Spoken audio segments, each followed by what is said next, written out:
Hey, it's Paul Coneshot with Birdtail Waterfowl. So this is the August update. It should have been a June update, but I honestly, I could not get at it. Doing absolutely so busy at the lodge. Just a lot of projects this year as usual, but these are a little bit bigger and taking a little bit longer, and that's okay. They're going to be really good. It's going to be very beneficial for us, but it's going to be right to the 11th hour. I know it, right into September, but we'll get it done, and it's just how it goes. But anyways, where I'm at, I'm on the lake just south of the lodge. I'm actually putting on some trail cameras. I just want to watch I want to watch how the birds use these back bays and stuff like that. We have a few permanent blinds here, and I've had some amazing hunts on here, but it's all about timing, and I just have not put the time into trying to figure out when these birds actually use it. So anyways, that's what I'm up to. But this update, I just kind of want to talk about the winter, the spring, how the hatch went, and licensing, some travel info, and then an offer basically. But winter was cold, Manitoba cold, freezing, and then it kind of whatever. We got our snow. April, you should be warming up, and it was a really slow spring, which is very beneficial for the pothole region. It's just the water actually is able to sit in the potholes versus just rushing off the landscape and all the creeks and ditches and rivers and then gone. So slow spring is good. We had that. Once May hit, it got really warm.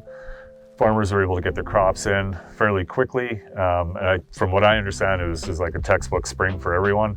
So that's good. And then once once June hit, oh my gosh, it was tons and tons of rain, tornadoes and hail and huge winds. It was just like a wicked month. I think at the lodge here, the most rain we got in a week was like 26 inches. But like a lot of 3-inch and 2-inch, 4-inch kind of rains, just fairly isolated, but the area was just getting pounded. And then northwest of us by, hour and a half, 2 hours, as the crow flies, got absolutely pummeled. Like roads getting washed out, towns evacuated, the whole 9 yards. But yeah, June was a very wet month for Manitoba, southern Manitoba. Not a lot of wildfires in the southern area or central. Way high north, yeah, we've had wildfires, but not like in Ontario, and I think Alberta is burning right now too. But Manitoba has been a lot better than it was last year. But yeah, so our water levels are really good, especially in production areas. Delta Waterfowl was doing their thing again this year, so checking nests and just all brood counts kind of thing, and then just there's drones flying by like crazy just watching. We're right in a predator block, so there's a trapper that is he's contracted basically to go after like skunks and raccoons and stuff like that. There's an avian guy who's targeting crows and magpies, so trying to really reduce the predator numbers to get the production up. I went out a couple times with one of the fellows I've gotten to know, great guy.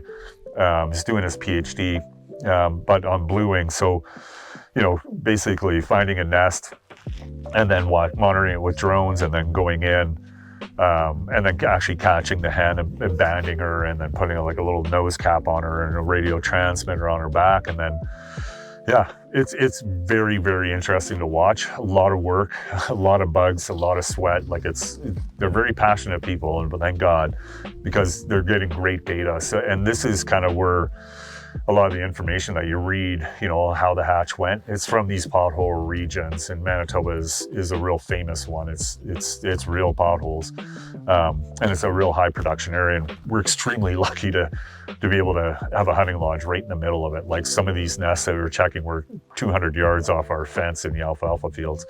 So we're in the right spot, that's for sure. But yeah, the data they get, it's pretty interesting. They felt it was a good hatch.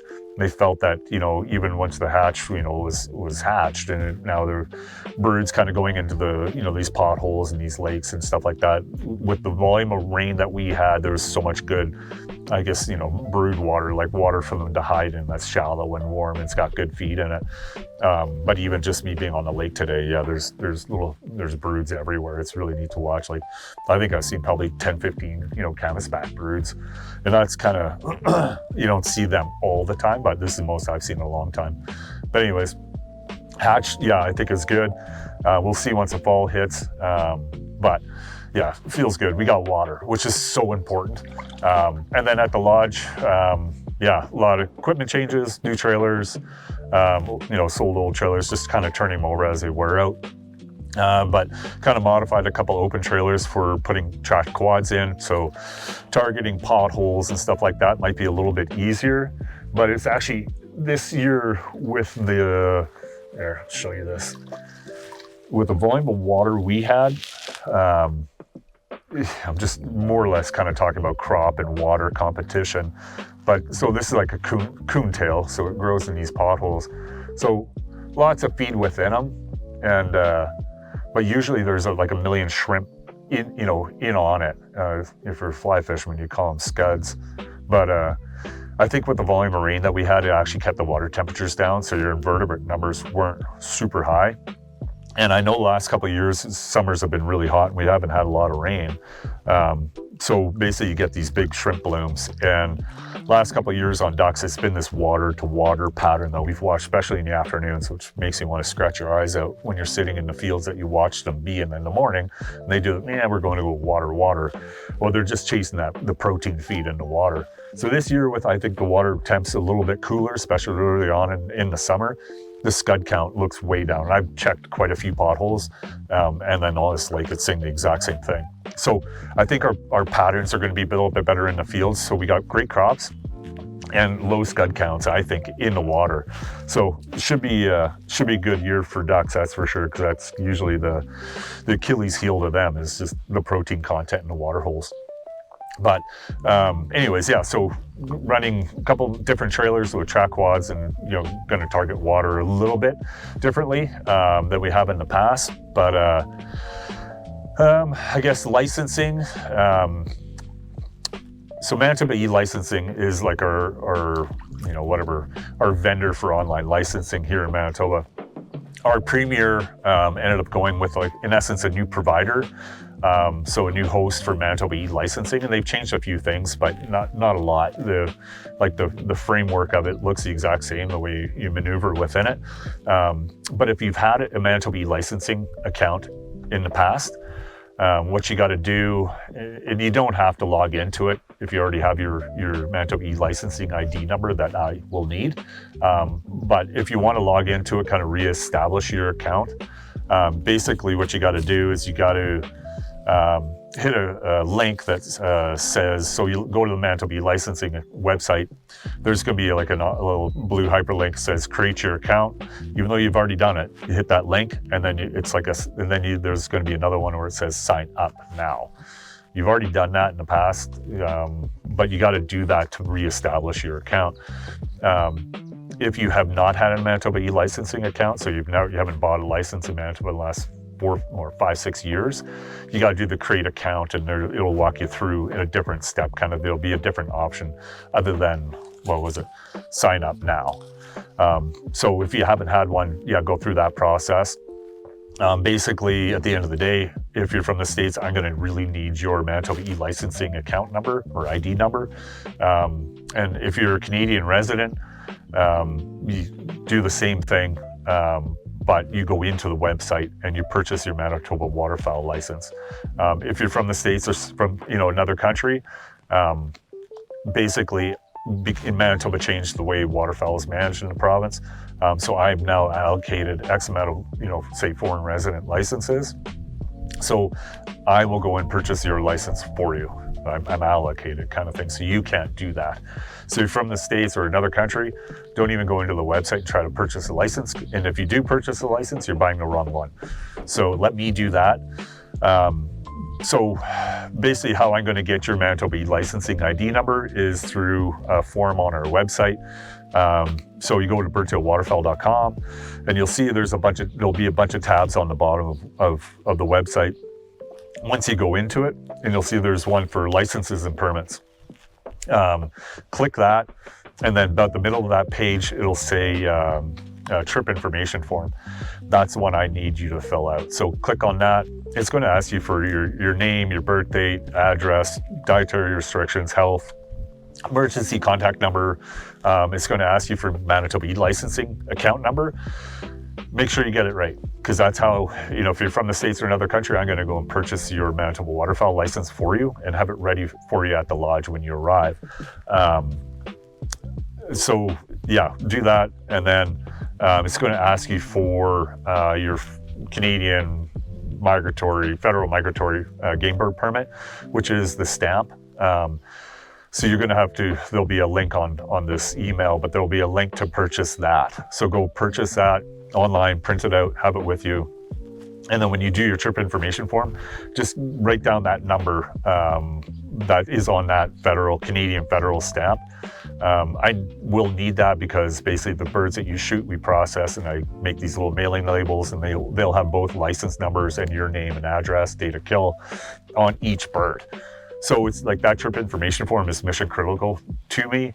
I'll be using it 50 ways to Sunday kind of thing. So make sure everybody in your group fills it out. Make sure you fill it accurately. So make sure you get your date of birth correct. Because when I go to Manitoba licensing, if you're from the States or you're from another country, I'm actually using your birth date and your Manitoba licensing ID or customer number to log in to purchase your Manitoba waterfowl license. Or if you're a Canadian resident, log in and you got to purchase your Canadian non-resident Manitoba waterfowl license. So trip information form, let's please try to get him coming in now because I actually purchased a lot of these licenses way before the season just to free up my time when we're getting, right at the cusp of the season or in the season. I'm actually going to try to guide more this year because I really, really miss it. It's a fun part of this job. So I want to basically get everything done way before, the season starts. Now my offer, it's a little bit different. If you hunt with us, you'll know what I'm talking about. If you haven't, I'm going to explain it. So it's basically, I'm trying to add an extra hunt to each group, each date in essence. So we change over on the exact same dates every year because we have like a 80% repeat clientele is what it is. So our dates stay the same, and they have been the same for quite a few years. So say if your date is October 15th to the 19th, that October 15th you technically would not hunt. So that'd be your arrival day. So we ask you to be at the lodge at 7 p.m. or we'll pick you up from the Grand Hotel in Winnipeg. Pick you up from the Grand at like 4:30. So if you want to take us up on this offer, it makes our life a little bit easier, and I think it keeps us on the landscape, scouting and hunting, which is always beneficial to all of us because you get your thumb on the pulse, a little bit more. So we would ask you to, in essence, be at the lodge at like say 1:30, 2 o'clock on the 15th. So, and kind of part of the reason why I'm doing this is I know with the connecting flights like Minneapolis or Denver or Chicago, getting into Winnipeg, it's almost putting you in the day before. So you'd actually get into Winnipeg on the 14th, like say late evening or late afternoon, and then you're twiddling your thumbs in the hotel that evening, that day till 4:30 till we pick you up. Now, if you rented a vehicle and then, got out of Winnipeg at like say 10 a.m. or something like that and drove to us, we'll get you out into the field on a hunt that afternoon. So instead of twiddling your thumbs in Winnipeg, we're trying to get you another hunt. I'm going to charge you for that hunt, but to me, it's making more sense for the time and the travel dollar. And then it's keeping us from driving back and forth to Winnipeg that kills us. And then we got our thumb on the pulse a little bit better. So it's adding an extra hunt. So on a 3-day hunt package, usually it's 5 hunts, it'd be 6 hunts. On a 4-day, or normally 7 hunts, it'd be 8 hunts. It's just your first day it's going to be a mad rush, which is okay. The lodge is very organized, and we'll make sure it's not too bad, but we'd like to get you out in the field a little bit more, and we want to be out in the field a little bit more. So yeah, that's my offer. So if you're interested in that, let me know.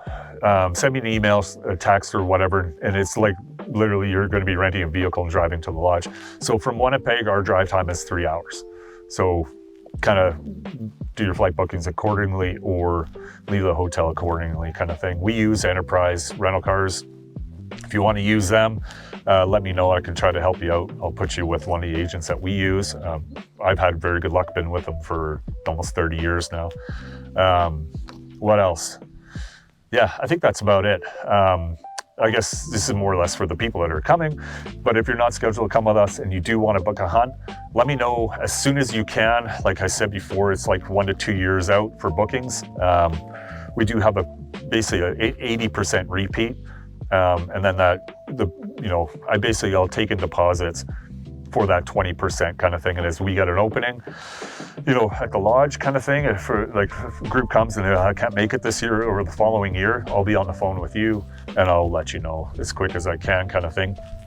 Or let me know as quick as you can if you like to take it. And if you don't, I'm on to the next. But that's kind of the way I do it. So if you're interested, let me know. For everyone that is coming, thank you so much.